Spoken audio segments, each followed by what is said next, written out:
Nah sekarang kita bayangkan saudara, terlepas dari perdebatan kita soal demokrasi. Saya nggak mau berdebat soal demokrasi itu halal atau haram, togut atau bukan togut, saudara. Ini sekarang kita bicara real fakta politik yang ada depan mata kita saat ini, saudara. Apa fakta politik yang ada saat ini? 5 tahun sekali rakyat memilih wakil-wakilnya untuk duduk di DPR. 5 tahun sekali rakyat saudara diajak untuk memilih siapa yang harus jadi gubernur, siapa yang jadi bupati, siapa yang jadi presiden.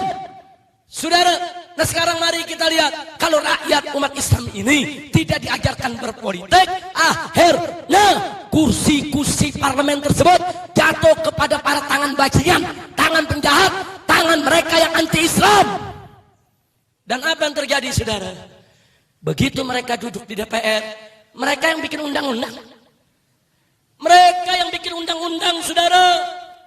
Kalau yang duduk di sana para bajingan saudara, maka hukumnya akan mereka buat, undang-undang yang akan mereka buat, undang-undang yang bertentangan dengan syariat Islam.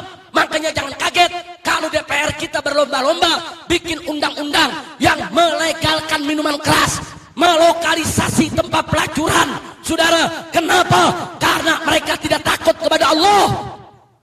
Dan begitu undang-undang tadi disahkan, kita semua habibnya, kiainya, umatnya diwajibkan untuk mematuhinya, saudara. Nah, kalau kita nggak patuhi, kita ditangkap melanggar konstitusi. Masya Allah. Contohnya sekarang kita lihat, saudara. Kita lihat saudara sekarang. Kita umat Islam mayoritas di Indonesia, tapi kita nggak mampu masukkan satu pasal di dalam Undang-Undang Dasar 1945 lewat amandemen bahwa presiden dan wakil presiden Indonesia harus beragama Islam. Nggak mampu kita masukin, sudah.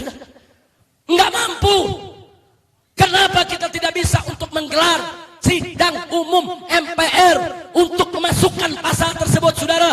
Karena kursi kita tidak cukup, karena kursi kita tidak memadai, karena DPR dikuasai oleh mereka yang anti-Islam, bukan yang pro syariat Islam, saudara. Nah, ntar kalau udah kejadian begini baru marah. Wah, lu kenapa orang kafir mimpin? Nah, kan lu nggak mau politik selama ini. Ini dia, betul. Telat mikir. Kira-kira jelas gak? Jelas gak? Ini undang-undang dan negeri kita dibuat oleh DPR. Satu, melalui musyawarah. Kalau musyawarah mentok, voting, pemungutan suara. Nah sekarang saudara, kalau kita umat Islam tidak terjun ke politik, ulama kiai tidak mau tahu politik, nanti bencong-bencong pada ikut politik. Akhirnya para bencong jadi anggota DPR.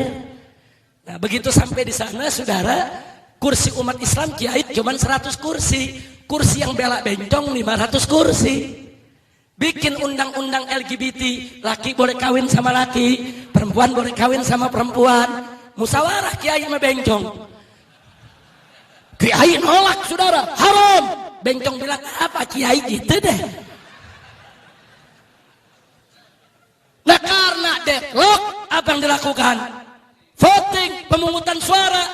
Suara kiai 100, yang dukung bencong 500. Siapa yang menang? Ayo jawab, siapa yang menang? Siapa yang menang?